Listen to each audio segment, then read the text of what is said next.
ഇതൊക്കെ പറയുമ്പോഴാണ് നമ്മൾ മുൻപ് ഈ അമ്മയിൽ നിന്ന് പിരിഞ്ഞുപോയ കുറേ അധികം മനുഷ്യരെ തിരിച്ചു വിളിക്കുന്നു എന്ന് ഇപ്പോഴത്തെ സംഘടന ആവശ്യപ്പെടുന്നത്, ഇല്ലെങ്കിൽ അവർ പുറത്ത് പറയുകയുണ്ടായിരുന്നു. പക്ഷേ നാളിതുവരും അത്തരൊരു പ്രവർത്തനം നമ്മൾ ചുറ്റും കണ്ടിട്ടില്ല എന്നുള്ളത് വളരെ വ്യക്തമാണ്. എനിക്ക് തോന്നുന്നു അതിജീവിത അടക്കമുള്ള മനുഷ്യരെ തിരിച്ചവർ ഏതെങ്കിലും സംഘടന ആവശ്യങ്ങൾക്കോ പരിപാടികൾക്കോ സ്വാഗതം ചെയ്യുന്നുള്ളൊരു ആഗ്രഹം നമുക്ക് എല്ലാവർക്കും ഉണ്ടായിരുന്നു. ഏതെങ്കിലും തരത്തിൽ അമ്മ അങ്ങനെ ഒരു നിലപാടെടുത്തതായിട്ട് കണ്ടിരുന്നോ? പരിപാടിക്ക് വിളിക്കുന്നത് പോട്ടെ, ആ കുട്ടി ഇത്രയും ഒരു ദുരന്തം അനുഭവിച്ച കുട്ടിയെ തീർച്ചയായിട്ടും. ഇവരാരെങ്കിലും ഒന്ന് പോയി കണ്ടോ? ഞാൻ എല്ലാ കാലവും ചോദിക്കുന്ന ഒരു ചോദ്യമാണ്. അല്ലേ, ഇവരാരും നേതൃസ്ഥാനത്ത് ഇല്ലാതിരുന്ന സമയത്ത് പോലും അവളെ ഒന്ന് പോയി കാണാനോ, എന്താണ് മോളെ യഥാർത്ഥത്തിൽ നടന്നത് എന്ന് ആരെങ്കിലും ചോദിച്ചോ? നമ്മളുടെ ഇൻഡസ്ട്രിയിൽ വർക്ക് ചെയ്യുന്ന ഒരു സഹപ്രവർത്തകയല്ലേ, എന്താണ് അത് ചെയ്യാത്തത്? എന്തുകൊണ്ട് ഇവർക്ക് ആർക്കും അത് തോന്നിയില്ല? ഇവരുടെ ഈ കമ്മിറ്റി വരാൻ വേണ്ടിയുള്ള തിരഞ്ഞെടുപ്പ് നടന്ന സമയത്ത് ഒരു മെമ്മറി കാർഡിൻ്റെ ഇഷ്യൂ വന്നത് ഓർമ്മയുണ്ടോ? തീർച്ചയായിട്ടും. ആ മെമ്മറി കാർഡിൻ്റെ ഇഷ്യൂ വന്നപ്പോൾ ഞാൻ സ്വകാര്യമായിട്ട് ഞാൻ അവരോട് പറഞ്ഞതാ, അത് പറയൂ, അതെടുത്തു എന്നുള്ളത് സത്യമാണ് എന്ന് ഓപ്പണായിട്ട് പുറത്ത് വന്ന് സംസാരിക്കൂ. ഇങ്ങനെ ഒളിച്ചിരിക്കുന്നത് നല്ലതല്ല. ഇതാണ് ആ മെമ്മറി കാർഡ്, നിങ്ങൾ എന്തെങ്കിലും പറഞ്ഞിട്ടുണ്ടെങ്കിൽ നിങ്ങൾ തന്നെ അത് നശിപ്പിച്ചോളൂ എന്ന് പറയുമ്പോൾ അതിൽ കുറച്ചുകൂടി ഒരു ഓപ്പൺനെസ് ഉണ്ട്, അല്ലേ?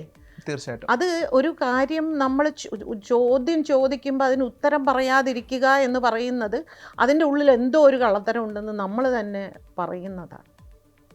അപ്പോൾ എല്ലാ കാലത്തും ഇങ്ങനെ സ്ത്രീകളെ മനസ്സിലാക്കാതിരിക്കുക, സ്ത്രീകൾക്ക് വേണ്ടി ശബ്ദമുയർത്താതിരിക്കുക, സ്ത്രീകൾ പറയുന്നത് കേൾക്കാതിരിക്കുക എന്ന് പറയുന്നത് ഇവരാരും ജീവിതത്തിൽ ബുദ്ധിമുട്ടുകൾ അനുഭവിച്ച് മുകളിലേക്ക് കയറി വന്നവരല്ല. അങ്ങനെ വന്നവർക്ക് മാത്രമേ സങ്കടം പറയുന്നവനെ കേൾക്കാനുള്ള മനസ്സുണ്ടാവുള്ളൂ, അവർക്കൊപ്പം ഇരിക്കാനുള്ളൊരു മനസ്സുണ്ടാവുള്ളൂ. അതുകൊണ്ട് ഇനിയും വൈകിട്ടില്ല. ഇപ്പോൾ വ്യാപകമായി എല്ലാവരും വിമർശിക്കുന്നുണ്ട്, നിങ്ങൾ ശരിയല്ല.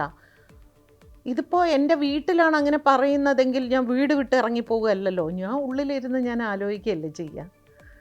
ശരിയാ, എവിടെയാണ് എനിക്ക് തെറ്റുപറ്റിയത്, ഞാനത് തിരുത്തും എന്ന് ചിന്തിച്ച് അത് തിരുത്തി ഇനിയുള്ള ഒരു വർഷം കൂടി ഒടുവിൽ ഇവരെ കൊണ്ട് തന്നെ പറയിപ്പിക്കണം, ഈ അംഗങ്ങളെ കൊണ്ട്, ഈ ഭരണസമിതി തന്നെ ഞങ്ങൾക്ക് മതി എന്ന് പറയിപ്പിക്കുകയാണ് യഥാർത്ഥത്തിൽ ഈ സ്ത്രീകൾ ചെയ്യേണ്ടത്. തീർച്ചയായിട്ടും. അത്തരമൊരു വിഷയം സംസാരിക്കുമ്പോഴാണ് ഫെഫ്കെ എന്നുള്ള സംഘടനയിൽ നിന്ന് ഈ പറഞ്ഞ അതിജീവിതയ്ക്കെതിരെ പ്രവർത്തിച്ചിരുന്ന ഒരാളെ അവർ തിരിച്ചെടുക്കുന്നു എന്ന് പറഞ്ഞ സമയത്ത് അവിടെ നിന്ന് പുറത്തേക്ക് വന്ന് ആ പ്രതിഷേധം കൃത്യമായി രേഖപ്പെടുത്തിയത്. ഒരുപക്ഷെ ആക്രമിക്കപ്പെടുന്ന മനുഷ്യനെ ചേർത്ത് പിടിക്കാൻ ഒരു കൂട്ടം മനുഷ്യർ ചുറ്റുമുണ്ട് എന്നുള്ളത് വലിയ രീതിയിൽ നമ്മളെ ബുദ്ധിമുട്ടിക്കുന്നുണ്ട്, അല്ലേ? ഈ ഫെഫ്കെ പോലുള്ള സംഘടനാ സംവിധാനങ്ങളൊക്കെ തന്നെ എല്ലാ കാലത്തും അങ്ങനൊരു നിലപാടെടുത്തിരുന്ന സംഘടന കൂടിയാണ്. ഇപ്പോൾ തിരിഞ്ഞു നോക്കുന്ന സമയത്ത് അത്തരമൊരു തീരുമാനമെടുത്തതിൽ എന്തെങ്കിലും തരത്തിൽ ഖേദം ഉണ്ടോ? ഇല്ല, ഒരിക്കലുമില്ല. ഞാനത് ഇപ്പോഴും ഞാൻ ആ നിലപാടിൽ ഉറച്ചു നിൽക്കുന്നു. ഞാൻ ആ എടുത്ത തീരുമാനം വളരെ ഞാൻ എൻ്റെ മനസ്സുകൊണ്ട് എടുത്തൊരു തീരുമാനമാണ്. അതിൽ ഞാൻ ഉറച്ചു നിൽക്കുന്നു. എനിക്കതിൽ യാതൊരു മനമാറ്റവും ഇല്ല, ഞാനതിൽ ദുഃഖിക്കുന്നുമില്ല. ഇനി വീണ്ടും ഒരു കയറ്റവും എൻ്റെ ഭാഗത്തു നിന്നുണ്ടാവില്ല. അങ്ങനെ ഞാൻ വീണ്ടും അവർക്ക് വേണ്ട എന്നെ, അത് വേറെ കാര്യം. ഇൻ കേസ് അങ്ങനെ വരികയാണെങ്കിൽ തന്നെ ഞങ്ങൾ അവളോടൊപ്പമാണ് എന്ന് പറയുകയും അവനോടൊപ്പം സഞ്ചരിക്കുകയും ചെയ്യുന്ന അവരുടെ കൂടെ എനിക്ക് സഞ്ചരിക്കാൻ അല്പം ബുദ്ധിമുട്ട്. തീർച്ചയായിട്ടും. ഈ പറഞ്ഞ 100-ൽ പരം, അല്ലെങ്കിൽ നമ്പർ എനിക്ക് വളരെ വ്യക്തമായിട്ട് അറിയില്ല, എങ്കിൽ പോലും അത്രയും സിനിമകളുടെ ഭാഗമായിട്ട് പ്രവർത്തിച്ച ഭാഗ്യലക്ഷ്മി ചേച്ചിക്ക് അതിജീവിത വിഷയം എത്തിയ സമയത്ത് അതിൽ അതിജീവിതയ്ക്കൊപ്പം നിന്നതിൻ്റെ പേരിൽ ഏതെങ്കിലും തരത്തിൽ തൻ്റെ അവസരങ്ങൾക്ക് വലിയൊരു കുറവ് സംഭവിച്ചതായിട്ട് തോന്നിയിട്ടുണ്ടോ? ഇല്ലെങ്കിൽ താൻ ഇവിടെ ഒറ്റപ്പെടുന്നു എന്നുള്ള രീതിയിൽ എന്തെങ്കിലും തോന്നാൻ? അതിന് നമുക്ക് രണ്ട് രീതിയിൽ കാണാം. ഞാനങ്ങനെ എന്നെ ഇവരെല്ലാവരും കൂടി ഇല്ലാതെയാക്കി എന്ന് പറയുമ്പോൾ അത് അവർ വിജയിക്കുന്നതായിട്ടും ഞാൻ പരാജയപ്പെടുന്നതായിട്ടും വേണമെങ്കിൽ എടുക്കാം. അതുകൊണ്ട് തന്നെ ഞാനങ്ങനെ വിശ്വസിക്കുന്നില്ല. കാരണം എത്രയോ ചെറുപ്പകാലത്ത് തന്നെ, ഒരു 17-18 വയസ്സുള്ളപ്പോൾ തന്നെ സ്റ്റുഡിയോയിൽ വെച്ച് ശക്തമായ ഒരു സംവിധായകനെതിരെ വളരെ രൂക്ഷമായിട്ട് പ്രതികരിച്ച് നിൻ്റെ സിനിമ എനിക്ക് വേണ്ടടോ എന്ന് പറഞ്ഞ് ഇറങ്ങിപ്പോയ ഞാൻ ഇപ്പോൾ ഞാൻ മൊത്തത്തിൽ 3000-ത്തിലധികം സിനിമകൾ ഞാൻ ഡബ് ചെയ്തു. എൻ്റെ ഭാഗത്ത് ചെറിയൊരു വീഴ്ച സംഭവിച്ചതാണ് നമ്പർ. അപ്പോൾ ഞാൻ വർക്ക് ചെയ്തില്ലേ.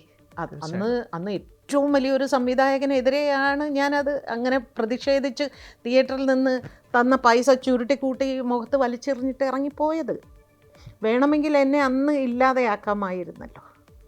അപ്പോൾ നമ്മളിവിടെ അനിവാര്യമാണ് എന്നുള്ളൊരു അവസ്ഥ ഉണ്ടെങ്കിൽ ആർക്കും അങ്ങനെ നമ്മളെ ഇല്ലാതെയാക്കാനൊന്നും പറ്റില്ല.